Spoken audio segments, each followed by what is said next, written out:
Alrighty, everybody, this is 1.5 Honda T John. Just reaching back out to you guys. Haven't posted anything in a while.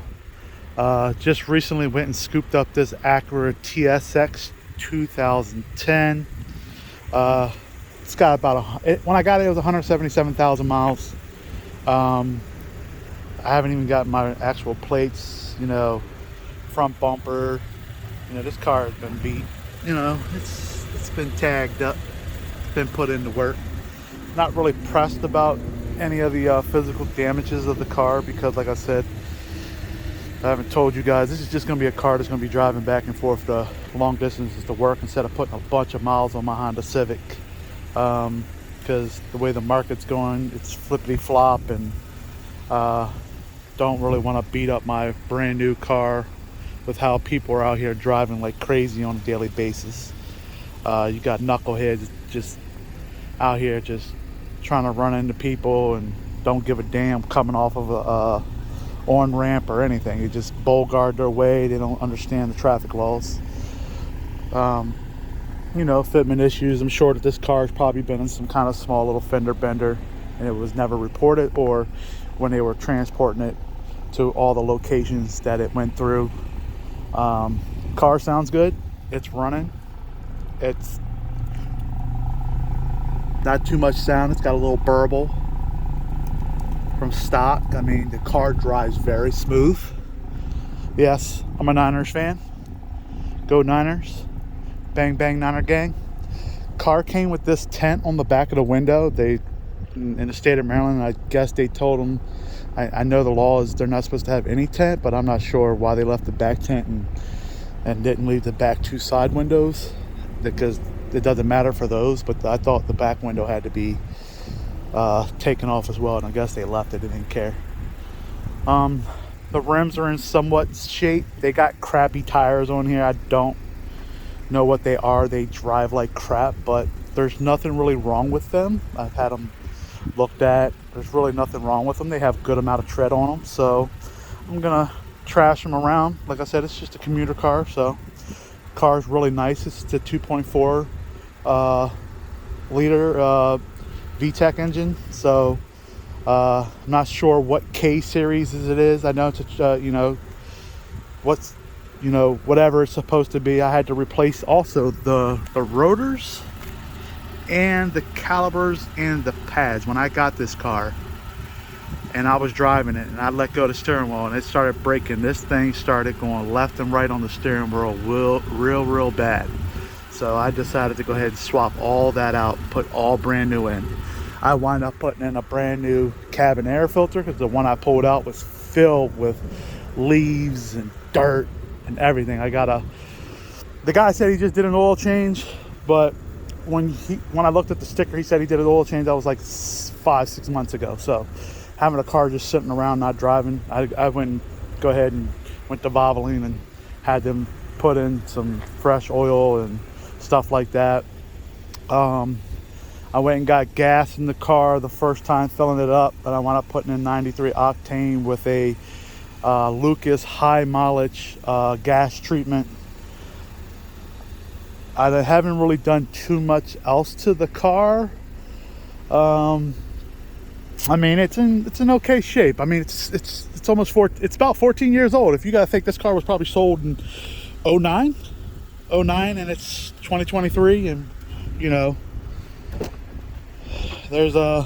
interior is not great. There's rips in the seats and stuff like all over the place, but it's been a used car. At least the previous owners in New York City that had it, they took care of it all the way up until like 109,000 miles. Like it was going back to the same dealership. Whoever sold it and whoever bought it again took it back to the same dealership. I'm not sure if the guy that bought it originally took it back to the same dealership that he bought it from, traded it in, got something new, and whoever bought it did the same thing for 109,000 miles. After 109,000 miles, it's a little wishy-washy. Like, there are service histories for all the way up to like 140,000, 150,000. After that, it's blank. So I don't know when the timing chain has to be replaced in this thing. But in all, the car drives smooth. It's fine. No problems with the transmission, no problems with the engine. I'm going to do a tune-up on it. I did go buy spark plugs for it, and I bought the Iridium ones that are like $20 a piece. So of course, you know, 4 spark plugs at $20 a piece, you know what that's going to run you. So that's what it suggests for OEM for this car. I'm just going to go ahead and slap them in there. I do have in my trunk, I do have like the stupid little things, you know. I haven't put them on yet, but I do have in this Amazon package, I have some tire caps to go on the caps, because there were some on here that said Acura, but there's like, you got the black original ones that are on there. They're hot trash. And then you do have the ones that the guy bought that have Acura on them, and I think that's what my wife got me, with the metal Acura caps. If not, they're probably the plastic ones. Who knows? I haven't looked at the package. But all in all, this car has treated me good since we've had it. The only thing I had to do, I had to change out the battery. So the guy put a 24 MF in here, battery size group, because you know it'll sit in the tray. It fits fine. The issue with that is that he put a shitty one in there, crappy one. So at the end of the day, a low cold cranking amps went to go try to start this car up when it started getting cold here where I live at. It wasn't doing well. It was just taking too long to start. So I just went to AutoZone. I could have done the battery install myself, but you know what? If I'm going to be paying $200 for a 3-year warranty battery, and that's their services that they do, is they install it, I'm gonna sit back and watch somebody else do it, because I used to do all that stuff when I was younger, and used to do it for people, and realized that, you know, it's kind of like a, you know, a service, and kind of being like, you feel like, you know, you've moved up into the world without paying dealership prices. You know, you go to one of those Advanced Auto Parts, AutoZone, Pep Boys, that they do installs, you do it yourself. The car is really, really nice. I'm going to get in and take a drive, and y'all can hear how the car sounds, and you'll hear a lot of road noise just because of how crappy these tires are. And to tell you the honest truth, they're not even all the same tires. So if you look around the car, you could definitely tell, like, he may have bought some tires and had Dune on here, and because they didn't pass Maryland State inspection and they were really bad. So I know that this door here, it does open, but this little child safety lock thing that they put on the side, I think it's broken. I think it's broken. So it won't, so this door, it won't unlock. It won't release from the inside. So if you get in here, you're kind of stuck. This is probably not broken. This is probably not broken, the lever. It's just that this is set to lock. So I might have to get somebody to look at that later down the line, if it's even worth it. The seat back here, you can tell somebody definitely was sitting back here. Maybe they had baby seats. Maybe they were running around with baby seats, or somebody back here just didn't give a damn. Other than that, the back of the seats, all this is fine. All these are fine. Just that seat there, I think the driver's seat has gotten a little wear in it, because, you know, guy was driving the mess out of it, woman or whoever. Paint job is it's maybe like 45-50% okay. The rest of it's, you know, been like through the ropes. It was a New York City car, so then they went to Indiana and then came back here to our state to be sold in Maryland. I guess they bought it through an auction. Other than that, I don't really see a lot of stuff going on with the car missing wise. Eventually, if I do decide to keep this car long term, I might just start doing small modifications, changing out the rims, trying to look for some better rims, but no expensive stuff. I am a diehard fan for Michelin. I ain't gonna lie, Michelin tires, to me, every time I bought Michelins for all my vehicles, I've been like a little geek nerd, and I love Michelin tires. So this Acura is just like my daily drive around, get out, go beat around in the town, go to work, you know, because the way people are out here, not giving two F's about you and the property that you have. So I bought this car. I don't owe any money on it. Paid it outright. I'm not going to say how much I paid for it. It wasn't a lot. I'm going to let you know that now. It wasn't a lot. It's not like I was investing into this car for, you know, 10 grand or anything like that. So it's a lot less than that. But in all, she drives good. So let's get in and take her for a ride. And you guys can see it's got a good, I mean, the inside, like, I'm sitting in it for a 6-foot guy, about 260. It's a comfortable car, even though the seats have been broken in by a lot. They're not anywhere comfortable as my Honda Civic, but it's a nice car. The light here on this one doesn't pop on at nighttime. I'm sure the light that's behind here on this side is probably out, but like I said, I'm not pressed about that. It's not worrying about me, not worrying about it at all, because you can sync it so you can turn it up from this side or that side. It don't matter. Stereo system in this car is not bad. I just know once you get up to the higher levels in this car, because I'm a stereo head, that's why when I bought my Civic Touring, that it has Bose, and here, once it gets high, it gets distorted. It just starts sounding like trash. Now, it's not as clear and as crisp, but the bass in the back does hit pretty good.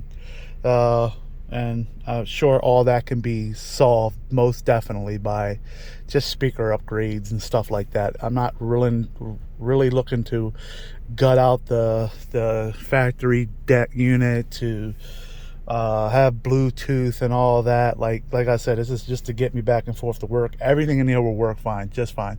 The moonroof works fine. It goes up and down.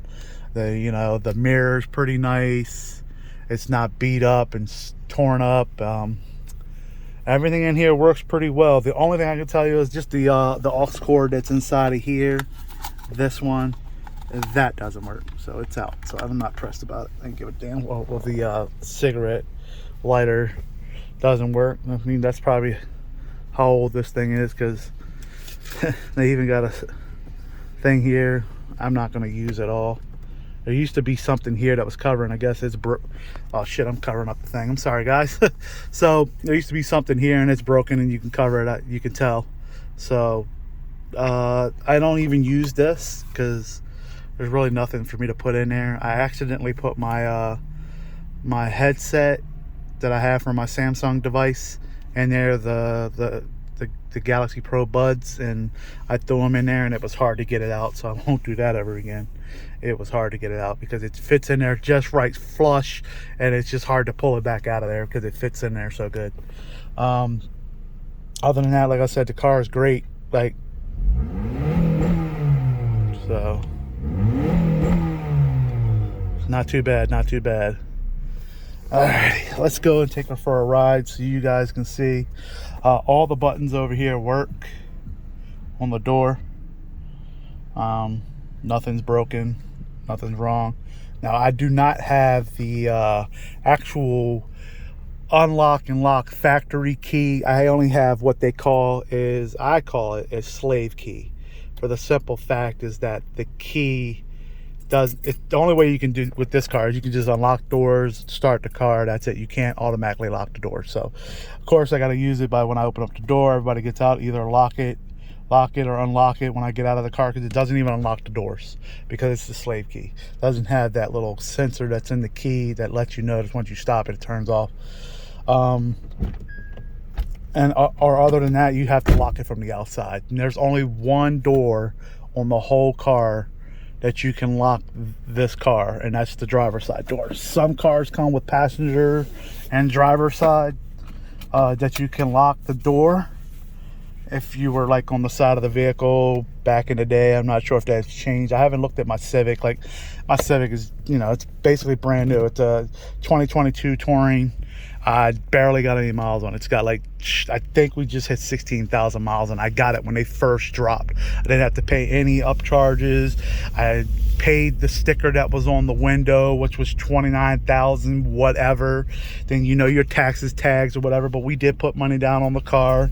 We did trade in a vehicle, so we don't have all that extra We're not gonna be telling you what we financed at, because when we bought the car, interest rates just started right after we bought the car. Interest rates started shooting up. So you know, it's just part of what's gonna go on out here. That's the life of buying vehicles. I actually gotta go get my glasses because I am blind as a bat. So let's try to get a little bit of love.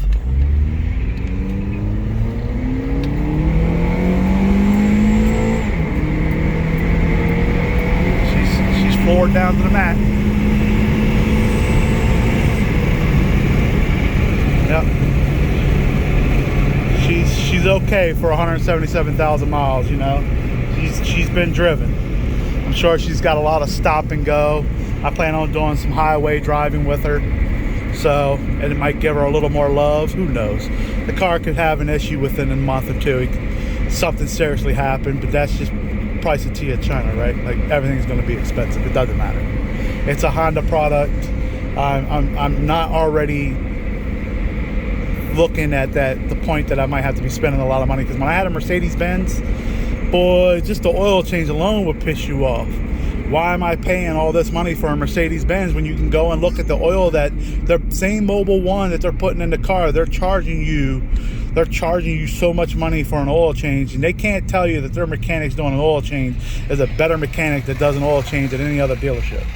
It's all bullshit. It's all them just racking up the money. No sense of buying a Mercedes, BMW, or an Audi. They look good, but they're maintenance horse. At the end of the day, god damn, the dude's got that nice Lexus. Ooh, that joint is bad. So yeah, he's got him a nice little two-door. I think that's what, an SC 400. Is that an SC 400, guys? She's beautiful. So I mean, he's got some nice size tires. I think he got like either 19s, or it's got to be 19s on the back of there, maybe even 20s. Who knows? I wouldn't have put a 20 inch rim on there unless he was trying to get, oh, it's a V8 too. Oh, that joint bad. He got him a little sleeper. It sounds good, and it's a beautiful car. Older JDM cars, they just have that feel. They have that feel. And I don't know how I got involved in just wanting to get a Honda product, because before I bought my Honda Civic, I was going out to buy a Grand Sport Corvette, 2012. And it wouldn't pass state inspection because the magnetic ride suspension on the front left was messed up, and they couldn't get it passed, so they had to order it, and it was just taking too long. And I was like, fine, I'll just go out and get a car, man. I don't even care at this moment. And so I went out and got the Civic that day, test drove it. They had two of them the same color, and I was like, you know what, fine, I'm just gonna go back and get the Civic and forget the Corvette, because by the end of the day, I probably wouldn't have been so happy driving a daily on a Vet, knowing that, you know, that's 93 octane right there. So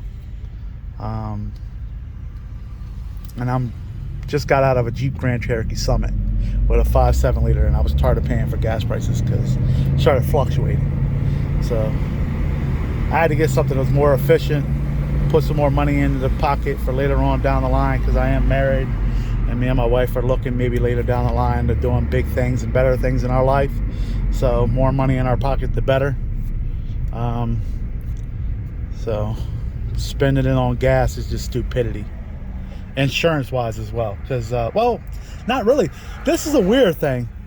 The Grand Sport Corvette I got quoted each month was $39 cheaper, and I understand it's an older car, but it's a two-door sports car, and it was cheaper than my Civic, brand new, which is mind-boggling. Like, I guess, you know, because I'm up there in age. I'm not young. I think I'm half past my my lifespan. So who knows? We can't predict how long we'll live, but I'm up there. So I think that we all should buy what we want, respect everybody, what their wishes are on what they purchase, and nobody's better than nobody. At the end of the day, you should get what you... Damn, there's one of those. I just passed one of those. These things are starting to sell like crazy out here. So that's the second one I've seen. I've seen like a burgundy-ish gold or something like that driving this morning when I went to go take my drive. The thing was beautiful. So there's 5 over there chilling in the cut, 2 of them. They must be protecting something. They must have went into Dick's. I heard Dick's redid their shoe section, so I'm gonna have to go in there and take a check. I heard their shoe section is really, really nice now. Alrighty, guys. Well, I'm here to pick up my glasses. That's the test drive for the day.